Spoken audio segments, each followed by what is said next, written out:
ముఖ్యంగా మానవతరాయ్ గారు చెప్పినట్టు మేము ఆరోపణలు చేయట్లేదు. ఈ వాస్తవాలు ప్రజల ముందు పెడతా ఉన్నాం.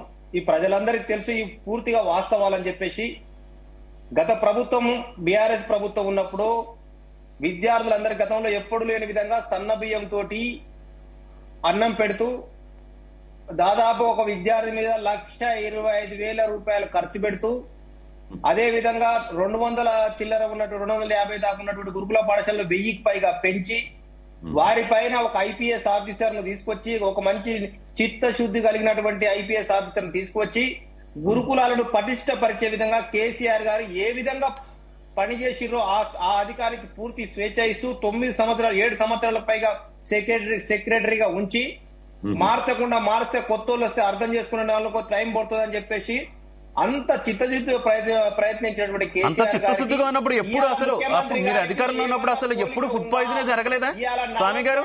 మీరు అధికారంలో ఉన్నప్పుడు ఎప్పుడు ఎక్కడ అసలు ఫుడ్ పాయిజనే జరగలేదా? ఈ గురుకులాల్లో కావచ్చు, ఆశ్రమ పాఠశాలలో కావచ్చు. స్వామి గారు మీరు అధికారంలో ఉన్నప్పుడు ఎప్పుడు ఎక్కడ అసలు ఫుడ్ పాయిజన్ కానీ ఇలాంటి ఘటనలు కానీ ఏం జరగలేదా? ఎక్కడో 1-2 తప్ప ఇట్లా 43 మంది ఒక్క సంవత్సరం కూడా కాలే. 11 నెలల 43 మంది చనిపోయిరా. ఒక్క నిమిషం మానవతరాయ్ గారు ప్లీజ్ ఆయన మాట్లాడేద్దాం. వన్ బై వన్ మాట్లాడదాం.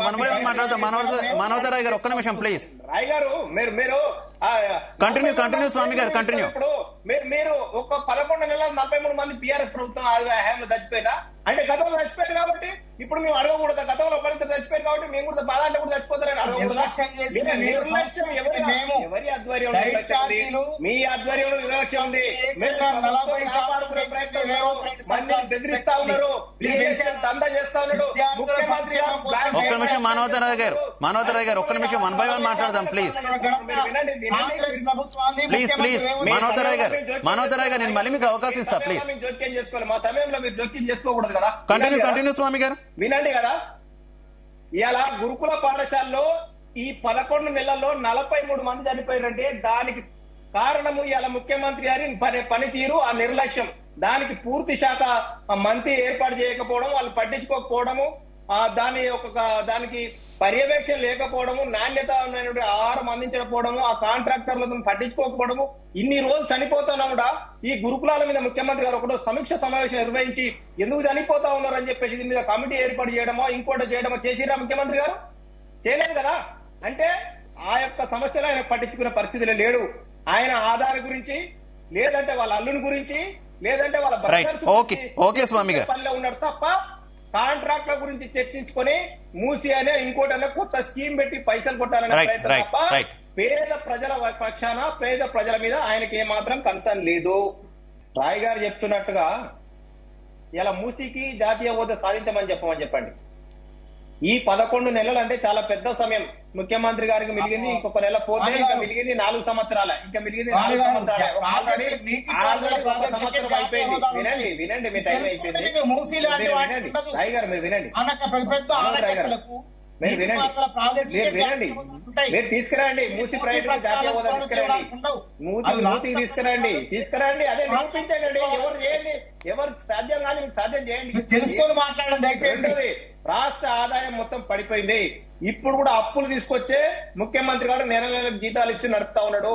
ఆదాయం పడిపోయింది మీ వాళ్ళే అంటున్నారు కదా స్వామి గారు. ఆదాయం పడిపోయింది, అప్పుల పాలైపోయింది మీ వాళ్ళే అంటున్నారు కదా. మహిళలకు ఇస్తానటువంటి 2,500 రూపాయలు ఇవ్వట్టాడు.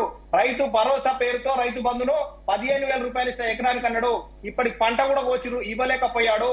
ఇలా మేము వేసినటువంటి నోటిఫికేషన్లు ఏవైతున్నాయో అవి మేము ఎగ్జామ్ కండక్ట్ చేసి ఎలక్షన్ నోటిఫికేషన్ వల్ల ఆగిపోయినట్టు రిజల్ట్ ఇచ్చేసి ఆయన మనం చూస్తేటువంటి అక్కడ రవీంద్ర భారత్ లో ఫోటోలు దిగడం జరిగిండు. వాళ్ళు కొత్త నోటిఫికేషన్ వేయలేదు. గ్రూప్ 1 నోటిఫికేషన్ లో పోస్టులు పెంచమని చెప్పి ధర్నాలు చేసి పిల్లలంతా అశోక్ నగర్ లో ఏడిస్తే బాధపడితే వాళ్ళ మీద లాఠీ చార్జీలు చేసి ఆగకుండా వారితో చర్చించకుండా నిరంకుశంగా పోయి ఎగ్జామ్ నిర్వహించని చెప్పేసి ప్రజలంతా విద్యార్థులందరూ మొత్తుకున్న నిరుద్యోగులు ఏడ్చినా కూడా ఆయన మినిమం కన్సిడర్ చేయలేదు. ఇలా చూసుకుంటా పోతా ఉంటే నిరంకుశంతో ఈ 11 నెలల్లో ముఖ్యమంత్రి సాధించిన విజయం ఏముంది, ఆయన గొప్ప ఘనకార్యాలు ఏముందని చెప్పేసి మేము ప్రశ్నిస్తా ఉన్నాం. ఇలా ఆయన ఏం చేసిందంటే అల్లుడికి ఒక కాంట్రాక్టు, తర్వాత బామ్మాడికి ఒక కాంట్రాక్టు, అదే విధంగా ఆయన అన్నదమ్ములు పోతే వ్యాపారాలు చేసుకోవడం తప్ప ఈ రాష్ట్రానికి అతను సాధించి పెట్టింది ఏమన్నా ఉందా? వినండి ఏమన్నా సాధించి పెట్టాడా? ఏమన్నా సాధించి పెట్టాడంటే వ్యాపారస్తులు ఒక్క నిమిషం మనోహర్ గారు ప్లీజ్. సంఘటన మీకు గుర్తు చేస్తా ఉన్నాం. అదే విధంగా ఫార్మా యొక్క సిటీ రద్దు చేస్తామని చెప్పేసి దాని మీద క్లారిటీ ఇవ్వకుండా అక్కడ సంస్థని ఏర్పాటు చేసినటువంటి పరిస్థితి చూస్తా ఉన్నాం. ఆ సంస్థలను అన్ని ఆయన రియల్ ఎస్టేట్ వ్యాపారం కోసం అక్కడి నుంచే రోడ్ వేసుకొని పోయి వాళ్ళ మామగారింటికి రోడ్ వేసుకొని వాళ్ళ బంధువులను సాటిస్ఫై చేసుకునే ప్రయత్నం చేస్తా ఉన్నాడు. మీరు ఆరోపణలు ఏదైతే చేస్తా ఉన్నామో ఇలా రాహుల్ గాంధీ అపాయింట్మెంట్ ఇవ్వకుండా ఆయన మందలించినందుకే ఇలా ఆదానితో నేను ఫైట్ చేస్తా ఉంటే నువ్వు దోస్తీ చేస్తా ఉన్నావు కాబట్టి మహారాష్ట్రలో ఓడిపోయిందని చెప్పేసి మందలిస్తే ఆయన నిన్న అత్యవసర సమావేశం ఏర్పాటు చేసి నేను రద్దు చేస్తా ఉన్నాను 100 కోట్లు అని చెప్పేసి ఆయన తీసుకుంటున్నారని చెప్పేసి ఆయన రద్దు చేయడం జరిగింది. అంటే దీన్ని బట్టి చూస్తా ఉంటే ముఖ్యమంత్రి అవినీతి చేసిందని చెప్పేసి వాళ్ళ ఆది నాయకత్వమే నమ్ముతా ఉన్నది. ఆయన తీసేసే ప్రయత్నం చేస్తా ఉంది అని చెప్పేసి మేము తెలియజేస్తాను.